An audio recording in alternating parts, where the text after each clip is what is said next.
A paz do Senhor Jesus Cristo, mais uma vez. Não sei, são as primeiras horas, né, da manhã do primeiro dia da semana, como bem diz as Escrituras Sagradas.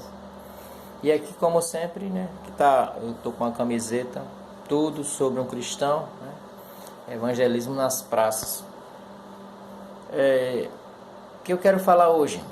Hoje, quando eu li esta passagem a primeira vez, encontra-se no Antigo Testamento, o livro por nome de Daniel, capítulo 3. Né?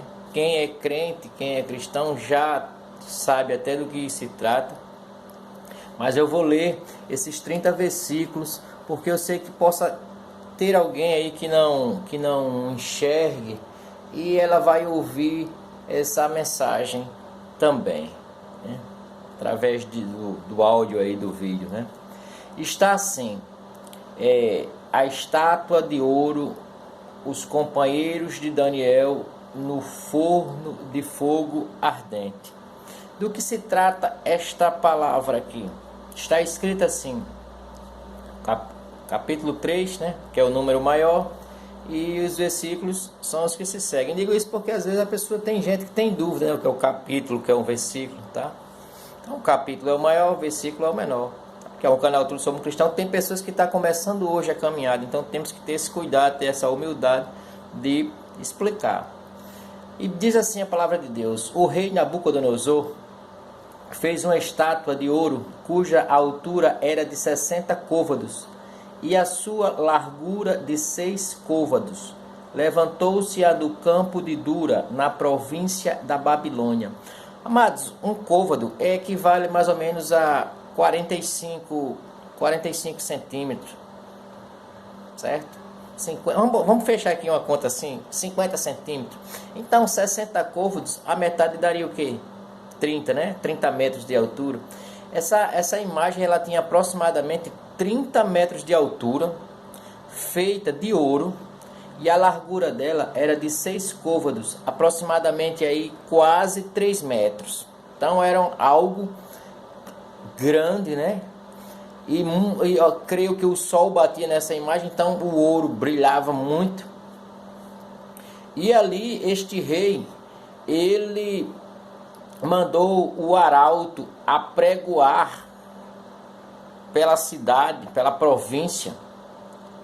O que é um arauto? Você deve estar se perguntando. O arauto é um mensageiro, um oficial que trabalha para, né, um governo, no caso aqui trabalhava para o rei, e ele estava ali anunciando o que estava acontecendo. E nesse arauto era pregoado em alta voz: ordena-se ao povo que quando ouvir o som desses instrumentos, e aqui ele vai dizer os instrumentos, né? Pífaro, harpa, tal. Quando as pessoas ouvissem esse som, o que as pessoas tinham que fazer, meu irmão? Essas pessoas tinham que se prostrar e adorar essa imagem de ouro feita mandada fazer por este rei aqui, Nabucodonosor, né, o rei da Babilônia no tempo. E tinha assim no decreto: e qualquer que se não prostrar e não adorar, será na mesma hora lançado dentro do forno de fogo ardente, que era a fornalha. Essa fornalha servia para fazer os tijolos da época. Então era algo muito quente. E aí aparece aqui homens caldeus e homens judeus. E esses caldeus que trabalhavam para o rei Nabucodonosor, e esses judeus também aqui que trabalhavam para o rei Nabucodonosor, esses caldeus acusaram os judeus de que esses judeus não estavam obedecendo o decreto do rei. Não, eles ouviram que o arauto falou, né, que o mensageiro falou sobre o que ia acontecer, mas mesmo assim eles não adoraram a imagem de ouro. Olha só o problema. Esses 3 homens eram crentes. Eles acreditavam no Deus único e verdadeiro que criou os céus e a terra, o qual eu creio também. E toda pessoa que crê nesse Deus verdadeiro parece meia louca. É isso mesmo. Então vamos ver dentro das Escrituras. Então o rei ficou sabendo dessa situação E o rei manda chamar, olha só, o rei mandou chamar, não foi uma pessoa que agiu sem, ele mandou chamar, um rei até justo. Ele manda chamar Sadraque, Mesaque e Abednego, porque esses três trabalhavam para o rei. E o rei disse: olha, vocês ouviram que foi anunciado o decreto? O decreto diz que se vocês não adorarem a imagem, vocês vão morrer. Olha, crente é bicho atrevido. Crente é bicho louco. Olha só o que no versículo 17 vai acontecer, meu irmão. Está escrito assim. No 16, responderam Sadraque, Mesaque e Abednego. Os três responderam, viu? E disseram ao rei Nabucodonosor, não necessitamos de te responder sobre este negócio. Porque você já sabe, né? Você mandou trazer a gente aqui porque você já sabe que a gente não se prostrou, que a gente não adora imagem. Ai, Deus, isso aqui é lindo demais. Eis que o nosso Deus, a quem nós servimos, é que nos pode livrar. Ele nos livrará do forno de fogo ardente e da tua mão, ó rei. Versículo 18. E se não, ó rei Nabucodonosor, fica sabendo, ó rei, que não serviremos a teus deuses, nem adoraremos a estátua de ouro que levantaste. Bom, já sabe o que vai acontecer, né, meu irmão? Você desobedecer um rei na frente de outras pessoas com essa ousadia. E a Bíblia vai dizer, meu irmão, que esse rei Nabucodonosor se encheu de ira e se mudou o aspecto do seu semblante, do seu rosto, contra Sadraque, Mesaque e Abednego.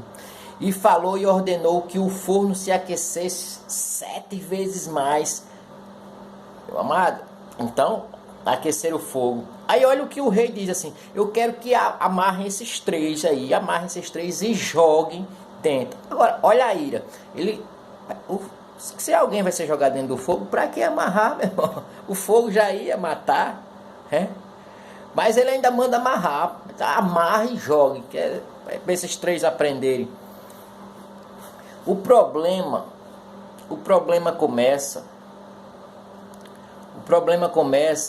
é que no versículo 15, o rei Nabucodonosor cometeu a infelicidade de falar isto aqui. Olha o que o rei Nabucodonosor disse.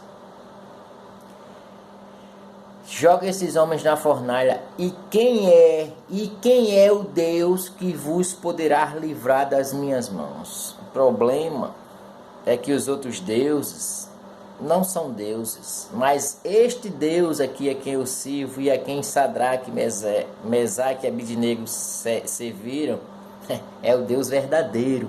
É o Deus que tem olhos e vê, é o Deus que tem ouvido e ouve, é o Deus que fala e cumpre. Então Deus ouviu o que o rei Nabucodonosor falou.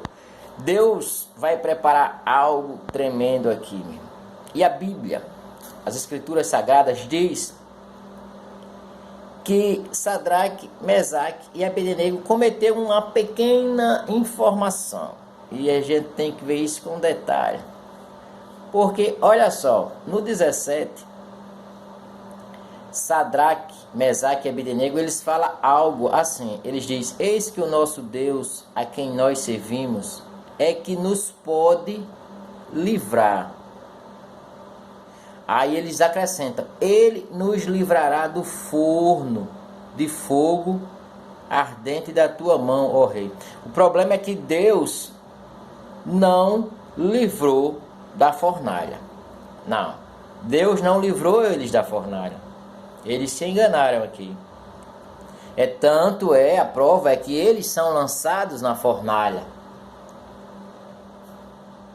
Mas, porque a fornalha não mata, mas o que ia matar eles era o fogo.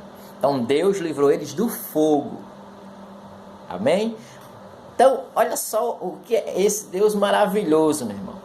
A palavra de Deus vai dizer que os homens que foram escolhidos a dedos pelo rei, homens fortes, para amarrarem Sadraque, Mesaque e Abednego e subirem eles e lançarem eles fornalha dentro. O fogo passa por Sadraque, Mesaque e Abednego e mata os homens que estão atrás deles lançando. Oh, Deus maravilhoso! Isso é poder de Deus, meu irmão. Agora, olha que interessante. Então o rei Nabucodonosor se espantou e se levantou depressa, falou e disse aos seus capitães. O rei começa a ver algo diferente. O rei disse assim: não lançamos nós 3 homens amarrados dentro do fogo? Responderam e disseram ao rei: é verdade, ó rei. Olha o que o rei Nabucodonosor vai dizer. Respondeu e disse: eu, porém, vejo 4 homens soltos que andam passeando dentro do fogo e nada há de lesão neles. E o aspecto do quarto é semelhante ao filho dos deuses. E eu quero te falar nesta mensagem sobre o aspecto do quarto homem. O aspecto do quarto homem era diferente. O aspecto do quarto homem tinha esse detalhe. É semelhante ao filho dos deuses. E era apenas, meu irmão, um anjo do Senhor que tem poder sobre o fogo para vir livrar aqueles que de fato creem, temem, respeitam essa palavra, respeitam os mandamentos, anda de acordo com ela, meu irmão. Não com mentiras, não com brincadeira no Evangelho. O Evangelho é assunto sério. A minha proposta aqui, dentro dessa palavra, não é para prometer para você casa, não. Você está querendo uma casa, amado? Vai no banco, tenta financiar. Você quer um carro? Vai numa concessionária dessa, tenta financiar o carro, uma moto. Isso aí é coisas de homens. Quem serve a Deus busca as coisas do alto. A gente está falando aqui de espiritualidade, de fé, de crer, de depositar sua vida, de não ter medo da morte, porque você sabe que sua alma vai estar guardada em Cristo Jesus, meu irmão, nosso Senhor. Meu amado, e quando eu fico vendo isso aqui, porque isso começou com um decreto e vai terminar com um decreto. Olha só, quando o rei manda eles saírem de dentro da fornalha, o rei agora vai dizer, falou Nabucodonosor e disse: bendito seja o Deus de Sadraque, Mesaque e Abednego, que enviou o seu anjo e livrou os seus servos, que confiaram nele, em Deus, pois não quiseram cumprir a palavra do rei, preferindo entregar os seus corpos para que não servissem nem adorassem algum outro Deus senão o seu Deus. Amados, entenda isso aqui. Deus, ele envia anjo para proteger pessoas que guardam a sua palavra verdadeiramente. Salmo 34, versículo 7, o salmista Davi, ele vai dizer que Deus acampa um anjo ao redor daqueles que o temem, meu irmão. E o rei Davi, ele foi um homem de batalhas, né? Sangrentas ali, de espadas. Ele sabia bem o que era temer a morte, porque toda pessoa que usava espada sabia lutar. Então era um risco eminente quando se estava lutando. Então é Davi quem fala isso ali no Salmo 34, versículo 7. Homem esse segundo o coração de Deus, confirmado pelas Escrituras, né? Homem que se arrependia. Então, quero falar disto aqui, meu irmão. Fé é isso. É você ainda não tá vendo fisicamente a coisa, mas crer como se ali já estivesse. Isso é fé. E foi isso que Sadraque e Mesaque fez. Eles não pediram oração, não pediram...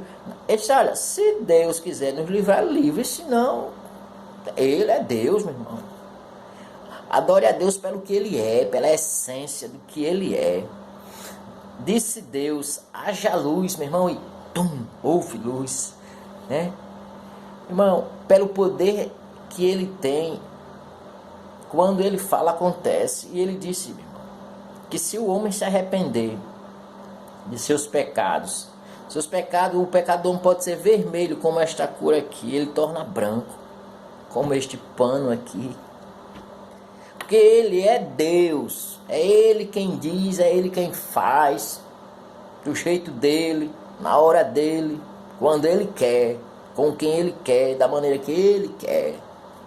Ele é Deus.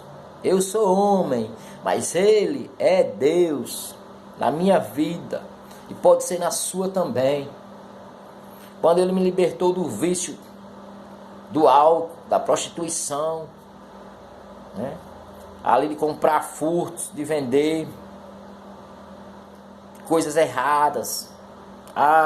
Ele é Deus na minha vida. Aí eu posso te dizer neste vídeo, é um Deus que liberta, é um Deus que protege, é um Deus que capacita. Deus pôs em mim um amor de ler a palavra dele para outras pessoas sem cobrar um centavo.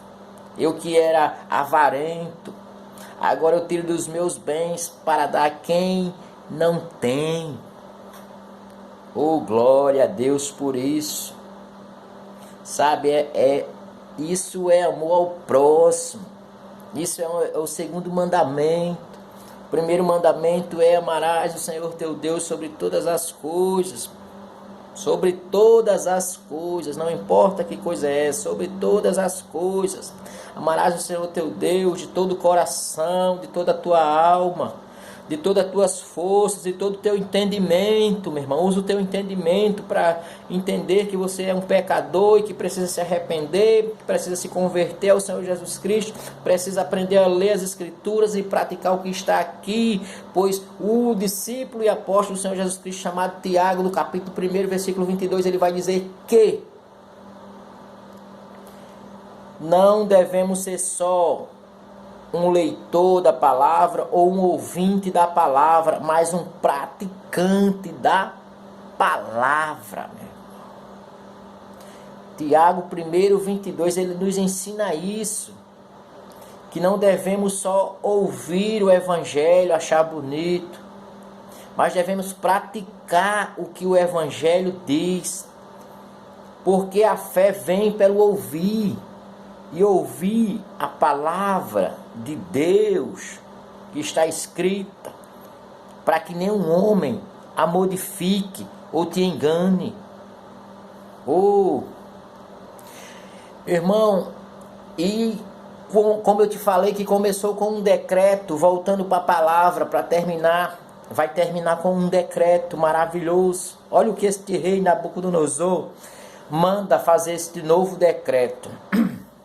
E diz assim: por mim, pois, é feito um decreto, pelo qual todo povo, nação e língua que disser blasfêmia contra o Deus de Sadraque, o Deus de Mesaque, o Deus de Abednego, seja despedaçado, e as suas casas sejam feitas um monturo, porquanto não há outro Deus que possa livrar como este. Oh, glórias a Deus. Agora deixa eu te falar o versículo 30 para concluir. A palavra diz assim: então o rei fez prosperar a Sadraque, Mesaque e Abednego na província da Babilônia. Eu quero te dizer que a Babilônia significa lugar difícil, lugar de pecados. Deus está dizendo, meu irmão, por esta palavra aqui, ele está dizendo que aquele que serve a Deus não precisa estar em Jerusalém para ser abençoado, para prosperar, não. Ele está dizendo que não importa o lugar, Deus, está falando na palavra dele, que ele faz prosperar a pessoa que serve a ele. Próspero não é você ter dinheiro, próspero não é você poder comprar tudo o que você quer, próspero é poder você viver em paz com o pouco que você tem, meu amado. Eu lembro que há uns anos atrás, aproximadamente 14, 15 anos atrás, eu me encontrava em São Paulo, morando numa pensão, num lugarzinho que menor do que o meu quarto. Hoje ali dentro tinha uma geladeira velha, e sabe, foi uma vida muito difícil lá. Por 2 dias na cidade de São Paulo eu dormi no chão quando eu cheguei, porque por causa dos meus erros, por causa de algumas atitudes erradas que eu tinha tomado na minha vida. E ali eu me encontrava ali naquela cidade, São Paulo. E ali eu fui morar no centro da cidade. Só que quando a gente não conhece um lugar, eu fui morar ali numa rua chamada Rua Prates, próximo à Estação da Luz, ou seja, próximo da Cracolândia. E até hoje, quando eu vejo no noticiário, na TV sobre Cracolândia, eu me remete aos dias difíceis que eu passei. Isso é bom que eu não esqueça, para eu não voltar atrás a fazer as coisas que eu fazia antes. Que a gente possa, quando estiver na caminhada com o Senhor Jesus Cristo, se lembrar do voto que a gente fez a Ele. Eu falava certa vez quando eu estava num estado deplorável, dentro de um banheiro, defecando e vomitando, por causa do efeito de algumas coisas que eu tinha usado. E eu clamei ao Senhor dentro de um banheiro, e o Senhor me ouviu, oh glória, e me ajudou. Que seria injustiça minha hoje eu estar melhor financeiramente falando e esquecer desse Deus. Oh Senhor, irmão, se você fez um voto a Deus, cumpra. Se você está afastado, volte. Em nome do Senhor Jesus Cristo. Eu vou parar esse vídeo por aqui, porque não era intenção eu terminar ele assim, mas essa é a palavra de Deus. Não importa onde você estiver, se você está no presídio, se você está no leito de hospital, se você está desempregado, eu estou dizendo a você que eu conheci um Deus que liberta, que cura, que salva, que capacita, que abençoa, meus irmãos.